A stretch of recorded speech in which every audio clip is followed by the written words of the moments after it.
Assalamualaikum warahmatullahi wabarakatuh. Alhamdulillah, alhamdulillahi wa kafa, wassalatu wassalamu ala nabiyil mustafa. Ashhadu an la ilaha illallah wahdahu la syarika lah, wa ashhadu anna Muhammadan abduhu wa rasuluh la nabiyya ba'dah. Allahumma 'allimna ma jahilna wa dhakkirna ma nasina waftah 'alaina hikmataka wansur 'alaina min khazaini rahmatika ya arhamar rahimin. Rabbi shrah li sadri wa yassir li amri wahlul 'uqdatam min lisani yafqahu qawli. Bapak-bapak, ibu-ibu, hadirin hadirat yang dirahmati Allah Ta'ala, yang kecil tidak disebutkan namanya, yang besar tidak dipanggilkan gelarnya. Alhamdulillah, kita bersyukur kepada Allah Ta'ala atas segala rahmat dan anugerah yang dilimpahkan Allah. Mudah-mudahan seluruh anugerah dan rahmat tersebut dapat kita tempatkan pada tempat yang semestinya, sehingga kita tercatat di sisi Allah Ta'ala sebagai hamba-hamba yang bersyukur. Amin amin Allahumma amin. Salawat dan salam kita haturkan untuk Rasulullah sallallahu alaihi wasallam. Allahumma salli wa sallim wa barik ala sayyidina Muhammad wa ala ali sayyidina Muhammad. Bapak-bapak, ibu-ibu yang saya hormati, seperti permintaan pengurus bahwa pada malam hari ini kita akan melaksanakan praktek penyelenggaraan jenazah. Jadi kita langsung praktek saja. Ada 4 fardu kifayah yang kita selenggarakan terhadap seorang muslim atau muslimah yang meninggal dunia. Yang pertama sekali adalah memandikannya, yang kedua mengkafankannya, yang ketiga mensalatkannya, yang keempat menguburkannya. Jadi kita tidak akan berbicara tentang hukum fikih secara detail, akan tetapi saya lebih cenderung kita praktek saja. Itu sebabnya ada guna meja ini di hadapan saya. Jadi harus ada satu orang yang bersedia untuk dijadikan objek praktek. Karena kalau diletakkan boneka kok kurang kono beko kan. Jadi lampu sampaikan kepada pengurus lah. Mudah-mudahan semua yang kita lakukan pada malam hari ini menjadi amal ibadah bagi kita bersama-sama, menjadi tambahan timbangan kebaikan kita di yaumil mahsyar kelak. Amin amin Allahumma amin. Sebelumnya bapak-bapak, ibu-ibu yang saya hormati, ini saran saja untuk pengurus masjid. Semestinya di setiap masjid ada tempat memandikan jenazah yang khusus, bukan hanya keranda saja adanya. Alhamdulillah dilu, alhamdulillah. Dan tempatnya itu semestinya disetting agak landai seketik. Jadi kok ke bagian kepalanya, umpamanya, kok kakinya agak landai. Dan di ujungnya itu dibuat langsung tempat pembuangan air, sehingga mudah nanti disalurkan. Kalau bisa yang dipinjam-pinjam, maksudnya yang bisa dipakai oleh warga setempat, itu lebih baik. Sehingga masyarakat ketika terjadi sesuatu kemalangan, ada keluarga yang meninggal dunia, mereka tinggal datang ke masjid, pinjam tempat pemandian itu dengan kerandanya, sehingga mereka tidak lagi bersusah payah untuk memandikan. Kadang-kadang kamar mandi di rumah kita tidak selebar tempat di masjid ini. Kadang-kadang ada rumah itu kecil sehingga harus dibawa memandikan itu keluar rumahnya. Tapi dengan adanya tempat pemandian itu sangat mempermudah pekerjaan kita dalam penyelenggaraan jenazah. Itu yang pertama. Yang kedua, Rasul sallallahu alaihi wasallam mengatakan asri'u bil janazah, segerakan jenazah. Kalau ada yang meninggal dunia, segerakan penyelenggaraannya. Jangan ditunda-tunda untuk hal-hal yang tidak perlu. Kalau menunggu anak datang, menunggu keluarga datang, selagi masih dalam jarak tempuh yang memungkinkan untuk ditunggu, silakan. Untuk mengobati perasaannya. Meninggal dunia dia pagi ini umpamanya, anaknya masih di Pekanbaru, anaknya di Siak, itu jarak yang mungkin terkejar. Atau anaknya di Jakarta, tapi sudah ada pesawatnya, mungkin menunggu, silahkan. Tapi kalau tak mungkin menunggu, anaknya ada di negeri yang jauh, potui nak lope kokin kampung dombang mo, potui nak sampai dah. Tu kan baliknya ke kampung orang tuanya naik kapal lo 2 hari 2 malam aja tunggu boleh. Artinya kalau kan mempelambek jangan. Dan juga boleh menunggu untuk menyelenggarakan solat agar jamaah lebih banyak, itu juga dibenarkan, menunggu beberapa waktu. Intinya apa? Intinya selenggarakan jenazah, segerakan penyelenggaraan jenazah, kata Rasulullah sallallahu alaihi wasallam. Kenapa demikian? Fa in taku salihatan, kalau jenazah itu jenazah baik, orang baik, fa khairun tuqaddimunaha ilaihi, maka dia cepat pula menjemput kebaikannya. Wa in taku ghaira dzalik, tapi kalau dia tidak baik dia, maka tidak berlama-lama dia di pundak kalian. Jadi kalau jenazah-jenazah baik kita segerakan dia, maka cepat dia menerima pahala kebaikannya. Tapi kalau jenazah itu jenazah tidak baik, kita segerakan dia. Apa tujuannya? Supaya jangan lama-lama di pundak kalian, memikulnya. Kan membokondo gitu. Oh gini ndak kami memboleh si anu bela pakai ambulan lah, sama aja dia. Sama aja dia. Bapak-bapak nih ibu yang saya hormati, memandikan jenazah ini saya tidak membahas apa yang kita lakukan ketika ihtibar, ketika sakaratul maut. Bukan itu kajian kita. Bab itu kita lewatkan. Nanti kalau ada pertanyaan sesudah praktek nanti dan masih ada waktu memungkinkan, silahkan. Kalau cukup untuk memandikan dan mengkafani, kita praktekkan kedua-duanya. Kalau tidak, memandikan saja terlebih dahulu. Memandikan jenazah, satu, orang yang memandikan yajibu ayyakuna mu'taminan atau mu'tamanan. Wajib orang itu orang yang amanah. Itu satu. Karena tidak semua jenazah meninggal dalam keadaan baik rupanya. Ada yang meninggal di rumahnya, meninggalnya sakitnya di rumah taguliong, elok bantu. Tapi ada yang meninggal dalam keadaan sakit parah dia, atau kondisi kecelakaan waliyadzubillah, ndak elok bantuannya dah.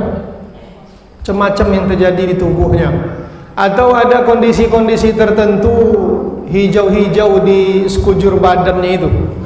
Kalau orang yang memandikan tidak amanah, maka akan terjadi fitnah. Dia akan bercerita ke sana kemari tentang keburukan kondisi mayat, dan itu tidak boleh, haram hukum. Padahal mayat itu belum tentu buruk dia. Karena kita tidak tahu apakah dia husnul khatimah kah atau dia su'ul khatimah. Itu kita tidak bisa menebak batinnya. Kalau lahirnya ada ciri-cirinya, bapak-bapak nih ibu-ibu. Orang yang husnul khatimah, ta'arraqa jabinuhu, keringatnya ini, keningnya ini berkeringat. Itu salah satu cirinya. Keringat keningnya ini, dahinya ini berkeringat. Bapak lu kan yang sudah itu inya tidak melongu orang. Sudah itu tidak berbuih-buih mulutnya. Itu kan ciri-ciri zahir. Tapi ada keadaan-keadaan tertentu, orang yang tidak pergi ke masjid, tidak pernah salat jamaah ke masjid, inyo mengaji tidak pernah, keluarga mengetahui dia tidak pernah salat, tahu-tahu matinya mati tonang sajanya. Nah itu, makanya kita tidak boleh menilai seseorang berdasarkan zahirnya. Orang yang memandikan dia mesti amanah. Kalau ada yang akan disebut, kata Rasulullah, uzkuru mahasina mautakum, sebutlah kebaikan-kebaikan orang yang mati di antara kalian. Si Ago, bapak-bapak, ibu-ibu, kita kenalnya orang yang rajin salat berjamaah, sabui. Si Bego nya orang yang rajin bersedekah, sabui. Itu madrasah apa dulunya yang bersedekah, sabui, sabui kata Rasulullah seluruhnya. Kalau memang seperti itu. Tapi andai kata dia tidak salat, dia tidak pernah puasa di bulan suci Ramadan, nampak oleh kita secara nyata sehari-hari, lalu tiba-tiba mati, bentuk baca hayo je badannya. Ya, jangan disabui kebaikkan dulu. Si anu tu ndak ke masjid dah, ndak salat dah. Husnul khatimah je bentuknya. Baca hayo je ketika kami memandikan je, ndak boleh dah. Itu tidak boleh menyebutnya. Kenapa? Karena nanti kalau disebut yang seperti itu orang ngikut dia. Berarti jangan ke masjid boleh baca hayo je waknya ni. Jangan kak, itu tidak boleh orang. Itu yang pertama. Yang kedua, orang yang memandikan, andai kata ada orang yang diwasiati, andai kata ada orang yang diwasiati dan dia mungkin untuk memandikan, maka itu yang afdal memandikan. Papasan naya ke anak yang kok dalu dan suwa yang kan memandikan dayan atun ongku di kampung kita sabui umpama de Abdullah nama ongku tu, nama ustaz tu, inyo minta tolong memandikan, maka beliaulah yang berhak memandikan. Tapi kalau tidak ada diwasiati, siapa yang berhak memandikan? Kerabat terdekatnya. Kalau itu ayahnya, anaknya yang ngoncak memandikan. Kalau itu anaknya, ayahnya yang paling bagus untuk memandikan. Kalau itu istrinya, suaminya yang paling bagus untuk memandikan. Nah, aku tambahan selagi teringat, laki-laki boleh memandikan perempuan atau perempuan boleh memandikan laki-laki hanya pada suami istri saja. Kalau istri meninggal dunia, suami boleh memandikan. Kalau suami meninggal dunia, istri boleh memandikan. Tapi kalau amak meninggal dunia, anak laki-laki tidak boleh memandikan. Ayah meninggal dunia, anak pedusi tidak boleh memandikan. Cuma itu aturannya. Kakak meninggal dunia, adik laki-laki tidak boleh. Laki-laki dan perempuan yang boleh memandikan itu hanya suami istri saja. Kalau tidak ada yang diwasiati, maka kerabat terdekatnya. Ada petuah guru saya. Guru saya mengatakan pada kami dulu, laisal gharibu gharibas syami awil yamani. Orang yang dirantau itu bukan orang yang pergi ke negeri Syam atau ke negeri Yaman. Orang yang dirantau itu tidak orang yang pergi ke Eropa, pergi ke macam-macam negara, ndak. Wa innamal gharibu gharibul kafani wal lahadi.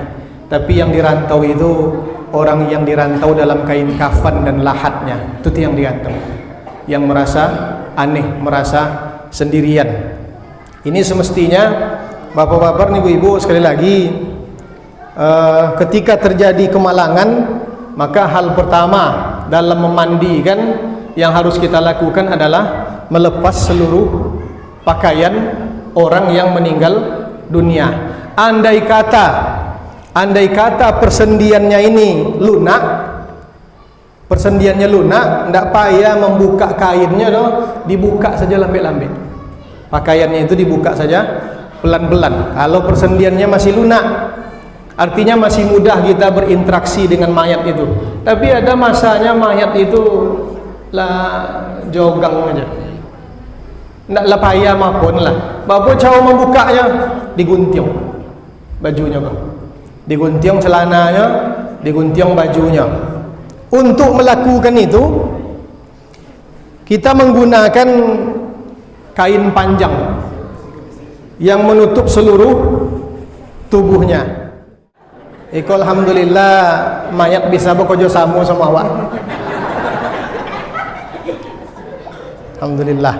Ya, dibuka pakaiannya pelan-pelan. Kalau masih bisa persendiannya lunak, dibuka saja, tarik pelan-pelan. Dengan catatan membuka pakaian atau celana, kalau ada kain dalamnya, buka sesodonya. Dengan catatan haram hukumnya melihat aurat mayat atau menyentuh langsung kemaluan mayat. Jadi tangan kogo harus kita alih. Dibuka kainnya, tubuh mayat tetap wajib tertutup auratnya.